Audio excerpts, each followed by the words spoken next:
Oh man, so last night one of the most tragic things happened on a football field. A big fear for so many athletes, including myself, when I stepped on that field every single day to practice or play football games. You thought about the basic injuries like torn shoulders, ACLs, sometimes concussions, but things like this you just didn't think of this possibly happening. So to see Damar Hamlin pass out on that field after what seems to be a routine tackle is really shocking, and it took the sports world by storm, because at any given day that can be you. It makes you think about the risk that these athletes put themselves through when they go out there to entertain us. Sometimes people discount the dedication and the sacrifice that these athletes make, but they're putting a lot of money in a lot of people's pockets while risking themselves. And situations like this remind you of that. As of now, the Bills have saying that Damar Hamlin suffered a cardiac arrest following a hit in our game versus the Bengals. His heartbeat was restored on the field and he was transferred to UC Medical Center for further testing and treatment. He is currently sedated and listed in critical condition. This person right here says the video of Damar Hamlin from a cardiologist's perspective resemble commotio cordis, a phenomenon that occurs when a sudden blunt impact to the chest causes cardiac arrest. Timely defibrillation is life-saving and prevents anoxic brain injury. I pray an AED was near. Now, so many people was reacting to it. Like I told you, this took the sports world by storm because it seemed like a routine play. And then watch that young man get up and just pass out like that, man. I'm pretty sure that made every single athlete, especially football player, scared as hell, not only for them, but for their fellow brothers. Or if you have children that's playing a game, you don't want that to happen to your children. Well, one of the biggest reactions that led to everyone else getting even more upset was FS1's Skip Bayless commenting on the situation. Skip Bayless got off a set of tweets reacting to the situation. Now, those tweets upset people like Dez Bryant, Kyle Kuzma, Kendrick Perkins, Steven Jackson, Isaiah Thomas, Darrell Revis, and many more athletes. They was on Skip's ass. Now when I seen all this going on, I'm like, oh yeah, we on Skip ass, let's go. Because I'm a sad ass Russell Westbrook fan, and Skip has been really tough on my boy, rightfully so last year. But I think Skip goes too far when it comes to talking about these athletes. I think he goes way too far. So I'm down for any Skip Bayless slander. So I prepared myself to take some notes so I could cover this situation the right way. And then I proceeded to pull up the tweets so I could prepare my reaction to the statements.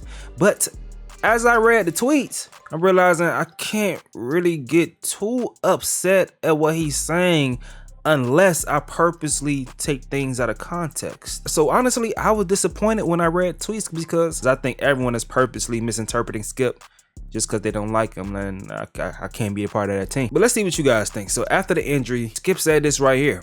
Not exactly sure what happened to Damar Hamlin. Players on both teams are shaking. Ambulance out on the field, CPR administered. I can't remember play being stopped for this length of time.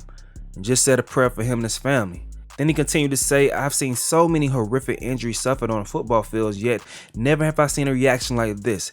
In every other situation I witnessed or covered, the game always went on fairly quickly. The attitude was, hey, that's football. For these players, this was different. No doubt the NFL is considering postponing the rest of this game, but how? This late in the season, a game of this magnitude is crucial to the regular season outcome, which suddenly seems so irrelevant. Now, that right there made everyone pissed off. The way that people are choosing to interpret this tweet is even tough for me to recall right here because I can't read that and then regurgitate their sentiments. But they're taking these tweets paired together while omitting this one to make the point that Skip is saying the game should continue, whether he's hurt or not, because it has in the past. But that's not true. That's not what he's saying. And listen, I want to slander Skip Bayless, but it's simply not true. That's not what he's saying. He's painting a picture of the reactions to everyone and how this situation is much different. And now, even with the stakes of this game being so important, it suddenly seems irrelevant because of the injury of Hamlin. After everyone was on his ass, he came to say, nothing is more important than that young man's health. That was the point of my last tweet. I'm sorry if that was misunderstood, but his health is all that matters. Again, everything else is irrelevant. I prayed for him and will continue to. He's on FS1 today speaking, and he didn't make a clear apology, but in his position, it's tough to apologize for this specific situation because people that don't like him are misinterpreting what he's saying. And that's a slippery slope to apologize every single time someone that doesn't like you misinterprets your words. You'll be apologizing every single damn day. And in this situation, if you do apologize, you'll be apologizing for people misunderstanding you, but that will lead to them getting even more upset because like you're shifting the blame onto them, which in actuality, if you're misinterpreting what I said and many other people who are thinking logically reads it, they understand what I'm saying, then you are at fault for misinterpreting me.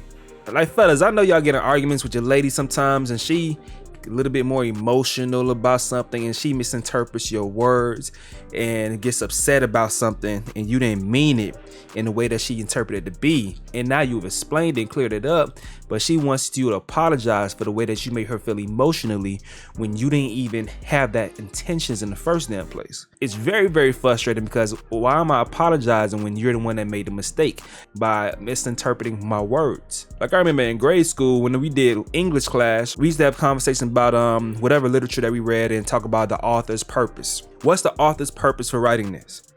And you know, you had correct answers and wrong answers for getting to the bottom of the author's purpose. So that was a thing. I think we did get back to that, you know, figure out the author's purpose and understanding that sometimes our interpretation can be wrong and cannot align with the author's purpose. But I just want to sit here and talk to y'all real quick about the situation. I'm kind of pissed off because I wanted to get some get back for Russell Westbrook and go in on Skip, but I can't go in on Skip at this time because, hey, I'm pretty sure my time will come that people will misinterpret what I say, and I will hope someone, even people that don't like me, will clear it up and say that ain't what he meant to say. I ain't finna go hard on that boy about that right there. I hope my time will come and someone returns the favor for me. But Skip, we watching you.